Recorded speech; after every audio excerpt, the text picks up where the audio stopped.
السلام علیکم دوستو، کیسے ہیں؟ امید ہے خیریت سے ہوں گے۔ اللہ ہم سب پر رمضان کی برکت عطا فرمائے۔ اور سب سے پہلے آپ کو بتانا چاہوں گا کہ رمضان المبارک کا دل سے مبارکباد ہو آپ کو۔ آپ جانتے ہیں کہ رمضان المبارک کا مہینہ جب آتا ہے تو جنتوں کے دروازے کو کھول دیا جاتا ہے اور جہنم کے دروازے کو بند کر دیا جاتا ہے، اور فرماتے ہیں آقا کریم صلی اللہ تعالیٰ علیہ وسلم کی شیاطین کو زنجیروں میں جکڑ دیا جاتا ہے۔ جب ہمیں اور آپ کو یہ پتہ چل گیا کہ جنت کے دروازے کھول دیے جاتے ہیں اور دوزخ کے دروازے کو بند کر دیا جاتا ہے،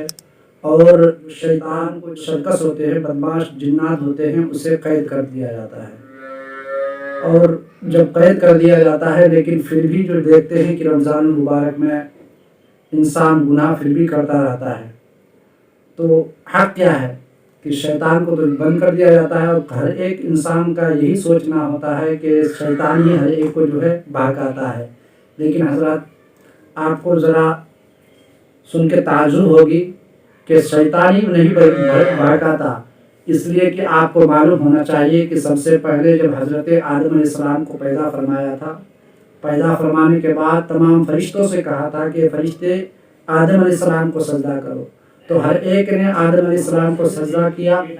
اور ایک ابلیس جو تھا، جو اس وقت معلم الملائکہ جسے کہا جاتا ہے، اس معلم الملائکہ کو بھی حکم ہوا کہ تم سجدہ کرو، لیکن ابلیس اس کے دل میں انا آ گیا اور کہنے لگا کہ انا خیر منہ، یعنی میں آدم علیہ السلام سے بہتر ہوں۔ آدم علیہ السلام کو مٹی سے پیدا کیا گیا ہے اور ہمیں جو ہے آگ سے پیدا کیا گیا ہے، اس لیے میں آدم علیہ السلام سے بہتر ہوں۔ اس کے دل میں ایک وسوسہ، اس دل میں جو ہے تکبر اور گھمنڈ آ گیا، جس کی وجہ سے جو وہ بارگاہ خداوندی سے جو نمرود اور مردود کر دیا گیا۔ اس لیے اب رمضان مبارک کے جو مہینہ میں جب شیطانوں کو جکڑ دیا جاتا ہے، پھر بھی لوگ نماز پڑھنے نہیں جاتے ہیں، عبادت کرنے کی طرف نہیں رغبت بڑھاتے ہیں، اور جو ہے نیک کام نہیں کرتے ہیں، تو اس کا مطلب یہ ہوتا ہے کہ اس کے دل میں انا آ گیا ہے، اس کے دل میں تکبر آ گیا ہے۔ اللہ سے دعا ہے کہ اللہ تبارک و تعالی ہمارے دل سے تکبر کو دور کرے اور اس دل کو جو ہے پاک و صاف بنائے۔ اور اگر آپ اسی طریقے کے اور ویڈیو چاہتے ہیں تو آپ کمنٹ میں بتا سکتے ہیں، اسی طریقے کا ٹاپک پر آپ کو جو ہے ویڈیو دیا جائے گا۔ خدا